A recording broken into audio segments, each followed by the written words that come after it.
قربان جائیں منہ کی بدبو ختم کرتا ہے مسواک، اور اس کے علاوہ جو دانت مضبوط ہوتے ہیں، بندے کا حافظہ تیز ہوتا ہے، سینے کی جو جلن ہے ختم ہوتی ہے، پیٹ کا درد بھی ختم ہوتا ہے، اور مسواک کرنے سے اللہ تعالیٰ کی جو خوشنودی ہے بندے کو حاصل ہوتی ہے۔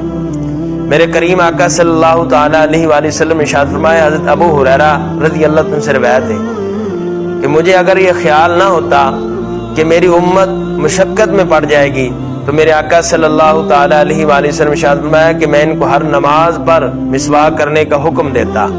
میرے کریم آقا صلی اللہ تعالیٰ علیہ وآلہ وسلم ارشاد فرمایا کہ 4 چیزیں پیغمبروں کی سنتوں میں سے ہیں، حیا ہونا، اور فرمایا کہ نکاح کرنا، کشبو لگانا اور مسواک کرنا۔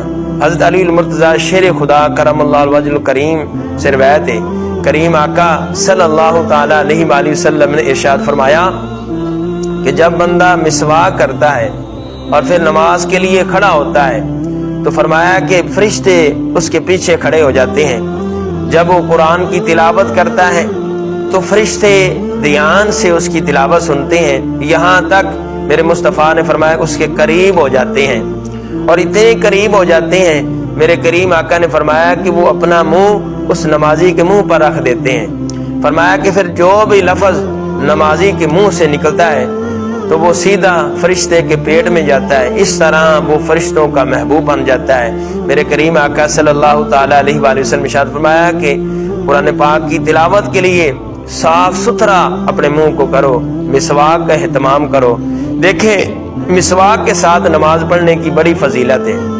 آپ 2 رکعتیں مسواک کر کے پڑھیں، اور مسواک کے علاوہ یعنی جو 70 رکعتیں ہیں، فرمایا کہ جو مسواک والی ہیں ان سے افضل ہے۔ تو مسواک کی بڑی فضیلت ہے۔ اللہ تعالیٰ کی بارگاہ میں دعائیں خالق کائنات ہمیں مسواک کرنے کی توفیق عطا فرمائے۔